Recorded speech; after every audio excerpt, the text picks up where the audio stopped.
Questions for Jayson? We've got a few. We'll start first, Jayson, this morning with Sarah Spencer.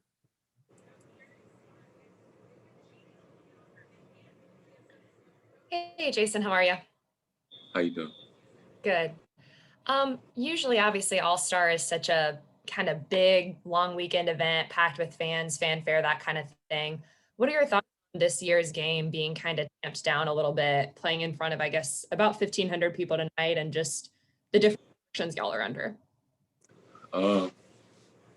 It's for sure different.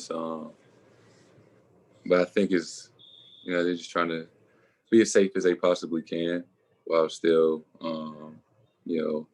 hosting the All-Star game. And I'm curious to see how it's going to look. We got all the events happening today. It's a lot different than how it was last year. But, nonetheless, grateful to be an All-Star for the second year in a row and, try to enjoy it as much as we can. Next question, Jayson, is from Valencia King. Good morning, Jayson. Thank you for your time today and congratulations on All-Star. I know that you've always been prideful in giving back in the community and being involved in the community. Can you talk about who instilled that attitude of giving back into you, and as a parent, how you would do so? It was my mom kind of instilled that in me, and it was just, the environment and where I grew up in St. Louis. And I always just told myself that, when the opportunity came, when I, became successful and made it, that, I would want to give back and help out as many people and kids from St. Louis to reach and chase their dreams like I was. So, I've always kind of thought like that from a young age. Next up is Joe Barton. Hey, Jayson, good to see you. So you're on a team with Kyrie and Zion tonight. So you've got the Duke triumvirate going. And so I wanted to ask, who do you think is the best Duke player ever? And I don't mean the most successful player at Duke, but who's the best player to come from Duke?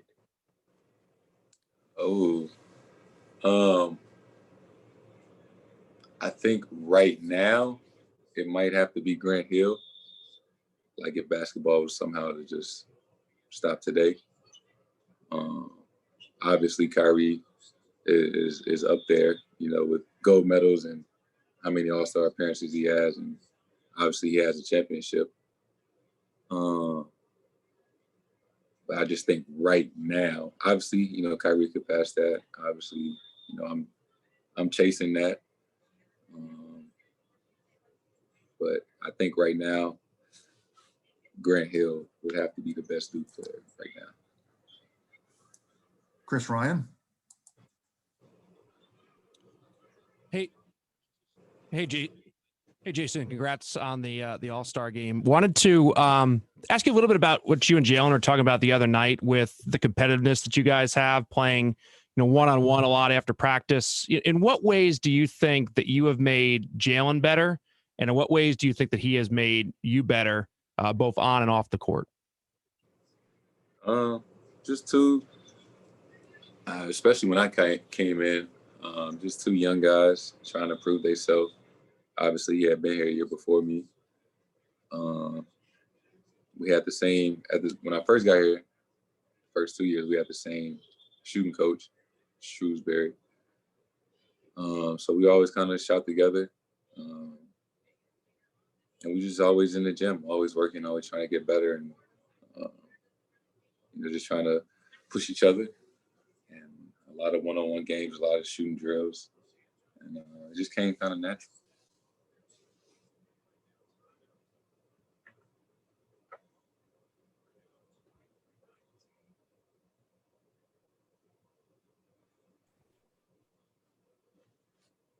Hello, Jayson. I wanted to ask you, this will be your second All-Star game, and if you were a team captain of one of the events, which will be the team you want to play with? Which will be the other four guys you would choose? if I was a team captain, LeBron, Steph, JB, Brad Beal. Next question is from David Chinelato. Hey, Jason, Davide from Italy. Looking at your career in the NBA, which is the thing you're most proud of, and what kind of level do you think you can reach going on? For me, I don't put a ceiling on it. I think first and foremost, I want to be a champion. I think that's why you play, is to reach the highest level. That's to win a championship. So I believe that, if that's what you aim for, and that's what that's the goal, the ultimate goal, then I think all the other individual accolades will take care of itself.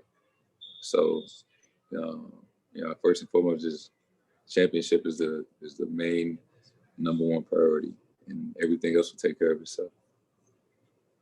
Gary Washburn. What's up, Jason? You talk a lot, and your relationship close with your mom has been well chronicled. You talk a lot, but your dad was coached against you in high school, and he kind of was the guy who kind of helped you get to a certain level. How has your success influenced him? What does he think about it? And how is being a father kind of change your relationship with your father when now you are a father yourself? Yeah, my dad was the first person to, he played basketball at St. Louis University, played overseas for a few years, and, kind of put the ball in my hand at a very young age, and, coached me and worked me out all the way up until probably about 8th grade. And basketball-wise, as tough as a parent can be on their kid, as you could imagine, many a times where, I wanted to quit playing basketball because, he didn't make it fun for me. He was so tough.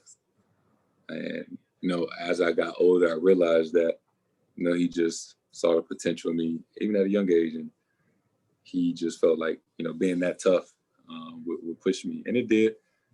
Because oftentimes I would, work out, or I would, play in a sense of, to kind of prove him wrong, because he would kind of tell me what I could and couldn't do, just to kind of get under my skin and push my buttons. So for a long time, everything I did was kind of to prove him wrong. And, that was part of our relationship. And now I would say since I got to college, he's become more of a fan. And I think our relationship has gotten a lot better because of that. But, he was just doing, what he thought was best, and it worked. It definitely pushed me, to really, really love basketball. Taylor Snow. Hey, Jason, Jaylen said the other day how you better not try to guard him tonight. And I know that defense isn't typically a point of emphasis in the All-Star game, but do you think you'll be defending him with a little extra intensity tonight if given the chance? I didn't play JB so much in practice and in one-on-one that, I'm sure if we're on the court at the same time, I'm sure, it might happen. But I was thinking about guarding somebody else just because we play each other so much. But if it does happen, I know all of his moves. I know what he's going to do. So I ain't going to let him score. John Corrales. Jason, have you had any opportunity to prepare for the 3-point contest, shooting off of racks or anything like that? And just how different is it shooting off of racks going from spot to spot than your normal shooting? Yeah, I got some practice. I worked on it a couple times. Just kind of get the technique down. Like you said, it is a difference grabbing the ball off the rack. The balls are different, the money balls. So I definitely have to go practice for that. But it should be fun. I'm a little disappointed it won't be, 25,000 people there. But at the same time, that might help. You might get a little nervous, being the only one shooting. But since there's only going to be 1,000 people there, it might make it a little easier, actually. Dan Wilkie. Hey, Jayson. For the teams that were in the bubble the longest, people have talked pretty openly about just kind of the mental challenges the short off season provided and stuff like that. I know out in LA, the Lakers haven't really practiced much. You guys have talked about being drained. What has been sort of your physical and sort of emotional, what's been sort of the toll of the bubble, and are you still feeling it today? I would think so. The bubble, as much as I enjoyed it, as much as the NBA did a great job, it was a lot. I think we were there for 80 days or something of that nature, and just the mental toll, and obviously going deep into the playoffs. It was tough, and obviously we had a really quick turnaround, but they're not the only team. Like you said, the Lakers, they went further than we did. They won it. And they got some guys that are older than us on our team. So I think that's why the league has kind of been so up and down this year. I think the bubble has a large part to do with that. Especially just the beginning of the season, everybody just trying to get their win back, trying to get back in shape, and everything like that.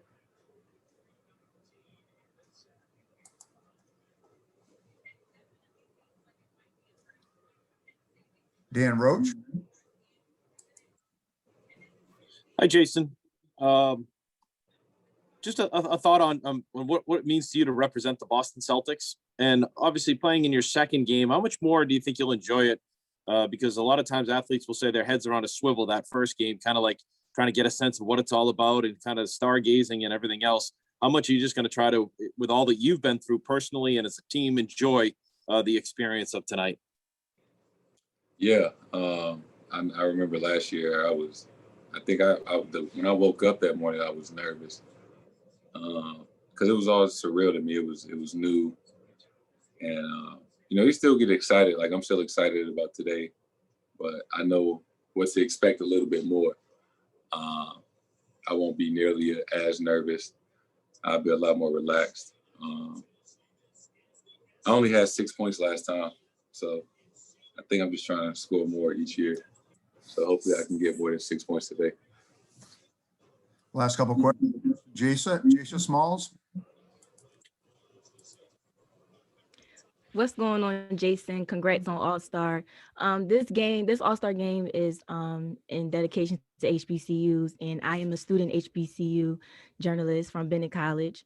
So my question is, if you could restart your college career over again, what HBCU would you go to and why? That's a great question. It would be two schools in mind. Being from St. Louis, Hbcu University, which is in St. Louis, downtown, right next to St. Louis University. I had basketball camps, summer league basketball games there. I know plenty of people that went to Hbcu, and that's right in my backyard. And secondly, or another choice, being that I went to Duke for 1 year. North Carolina Central was down the street, and Coach LaVelle Moton, who is still a great friend of mine, call him Unc. I've known him since I was in high school, and I was on North Carolina Central campus a lot when I was at Duke, and they have a really, really good basketball program. I think they've been to the tournament, a couple of times the last several years. So if it had to be one of those, if I had to choose, it would be one of those two schools.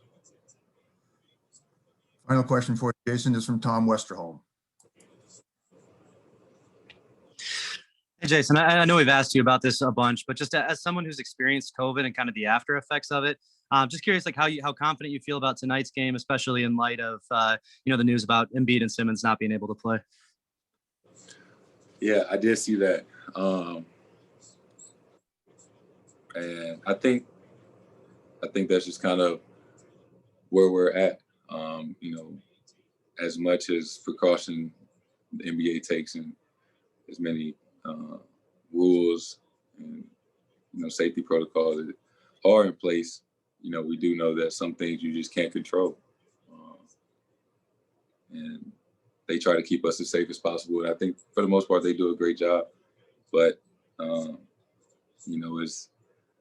it's unfortunate, and I hope those guys are okay, because it's not something that you want to contract or experience.